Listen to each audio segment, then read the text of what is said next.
धनबाद से इस वक्त की बड़ी खबर सामने आ रही है, जहां भू धसान की घटना ने इलाके में भारी तबाही मचा दी है।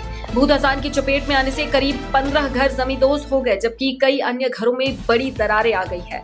हादसे के बाद इलाके में अफरा तफरी मच गई। मलबे में लाखों रुपए के सामान के दबे होने की बात सामने आ रही है। राहत की बात यह रही कि स्थानीय लोगों और रेस्क्यू टीम की मदद से दबे लोगों को बाहर निकाल लिया गया। इस हादसे में 8 लोगों के घायल होने की सूचना है, जिनमें एक महिला, एक बच्चे की स्थिति गंभीर बताई जा रही है। बताया जा रहा है कि इलाके में लंबे समय से अवैध खनन और हेवी ब्लास्टिंग को लेकर सवाल उठ रहे थे।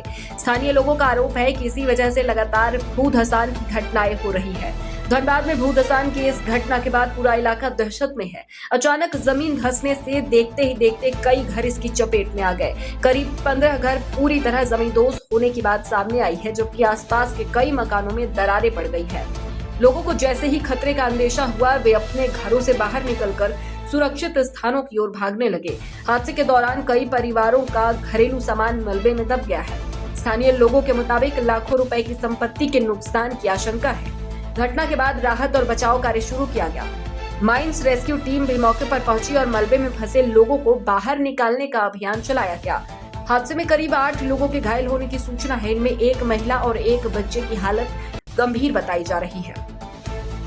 भू धसान की घटना के बाद करीब 90 लोगों को पूरी रात खुले आसमान के नीचे गुजारनी पड़ी। जिन लोगों के घर पूरी तरह जमींदोज हो गए या जिनके मकानों में दरारें आईं, उनके सामने अब रहने का संकट खड़ा हो गया है। पीड़ित परिवारों का आरोप है कि उन्हें पहले से ही इलाके में जमीन धंसने का डर था, लेकिन उनकी शिकायतों को गंभीरता से नहीं लिया गया।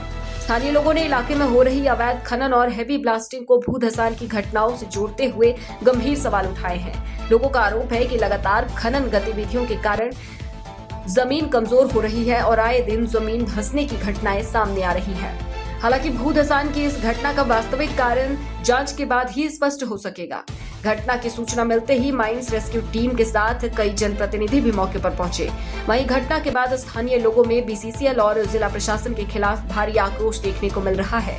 लोगों की मांग है कि प्रभावित परिवारों को तत्काल सुरक्षित स्थान, मुआवजा और रहने की व्यवस्था उपलब्ध कराई जाए तथा भू धसान के कारणों की उच्च स्तरीय जांच कर जिम्मेदार लोगों पर कार्रवाई की जाए। फिलहाल सबसे बड़ी चुनौती प्रभावित परिवारों को सुरक्षित स्थान उपलब्ध कराना और इलाके में दोबारा भू धसान की आशंका को रोकना है।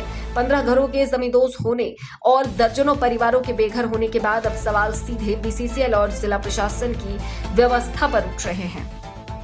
क्या यह हादसा महज प्राकृतिक घटना है या इसके पीछे अवैध खनन और हेवी ब्लास्टिंग की भूमिका है? इसका जवाब जांच के बाद ही सामने आएगा। धनबाद से मुनादी लाइव के लिए अरविंद कुमार की रिपोर्ट।